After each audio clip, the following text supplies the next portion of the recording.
കൊല്ലം മുഖത്തല്ല കല്ലുവെട്ടാൻകുഴിയിൽ മധ്യവയസ്കൻ പൊള്ളലേറ്റു മരിച്ചു. കവനാട് കന്നിമേൽച്ചേരി സ്വദേശി ദയാനിധി ഷാനാണ് മരിച്ചത്. ആദ്യം ഒരു പ്രതികരണത്തിലേക്ക്.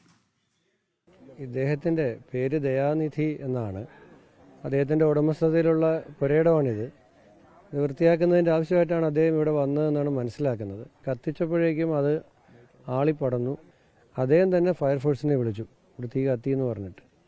പക്ഷെ അതിനിടയിൽ എങ്ങനെയോ അദ്ദേഹം കുഴഞ്ഞ് വീഴുന്ന അവസ്ഥയുണ്ടായിട്ടുണ്ട്. പുക ശ്വസിച്ചിട്ട് കുഴഞ്ഞു വീണതാണോ, അല്ലെങ്കിൽ മുകളിലേക്ക് കയറാൻ ശ്രമിക്കുന്നതിനിടയിൽ വീണതാണോ, അതിനിടയിൽ അദ്ദേഹത്തിൻ്റെ ശരീരത്തിലും തീ പിടിച്ചു മരണപ്പെട്ടു.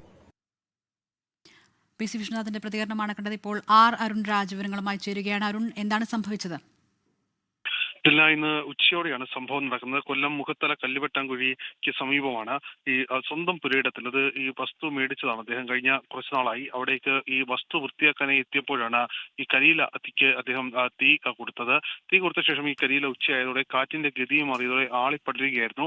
ഈ ആളിപ്പടരുന്നതിനിടയിൽ ഇയാൾ തന്നെ ഫയർഫോഴ്സിനെ വിളിച്ചു. ആ ഫയർഫോഴ്സിനെ വിളിച്ച് ഈ തീ അണയ്ക്കാൻ സ്വന്തമായി ശ്രമിക്കുന്നതിനിടയിലാണ് ഇയാൾ ഈ തീയിലേക്ക് വീഴുന്നത്. പക്ഷേ മരണകാരണം ഈ തീപ്പൊള്ളലേറ്റതാണ് എന്ന കാര്യത്തിൽ ഇപ്പോൾ ചില സംശയങ്ങളുണ്ട്. അദ്ദേഹത്തിന് മറ്റ് ശാരീരിക പ്രശ്നങ്ങൾ ഉള്ളയാളാണ്, ഹൃദയ സംബന്ധമായ പ്രശ്നങ്ങൾ ഉള്ളയാളാണ് എന്നാണ് മനസ്സിലാക്കുന്നത്. ഈ സമീപവാസികൾ എത്തി തീ അണച്ചപ്പോഴാണ് ഈ തീക്കുള്ളിൽ ഇദ്ദേഹത്തിന്റെ മൃതശരീരം കണ്ടെത്തിയത്. ഇപ്പോൾ പോലീസ് അടക്കം എത്തി ഇൻക്വസ്റ്റ് നടപടികൾ പൂർത്തിയാക്കിയിരിക്കുകയാണ്. എന്തായാലും വലിയ ഞെട്ടലാണ് ഉണ്ടായിട്ടുള്ളത്. ഇദ്ദേഹം കാവനാട് സ്വദേശിയാണ്. ദയാനിധി എന്നാണ് അദ്ദേഹത്തിന്റെ പേര്. കഴിഞ്ഞ കുറച്ചധികം നാളുകളെ വിദേശത്തായിരുന്നു. ഇതിനുശേഷമാണ് നാട്ടിലേക്ക് എത്തുകയും ഈ വസ്തു മേടിക്കുകയും അടക്കം ചെയ്തത്. എന്തായാലും ദാരുണമായ ഒരു സംഭവമാണ് ഉണ്ടായിട്ടുള്ളത്. അരുൺ രാജാണ് വിവരങ്ങൾ നൽകിയത്. ലോകത്തെവിടെയായാലും ഏത് സമയത്തും 24 വാർത്തകളും ഓഗ്മെന്റഡ് റിയാലിറ്റി പാക്കേജുകളും എക്സ്പ്ലെയിനറുകളും വിശദമായി കാണാൻ ഞങ്ങളുടെ യൂട്യൂബ് ചാനൽ നിങ്ങൾക്ക് സബ്സ്ക്രൈബ് ചെയ്യാം.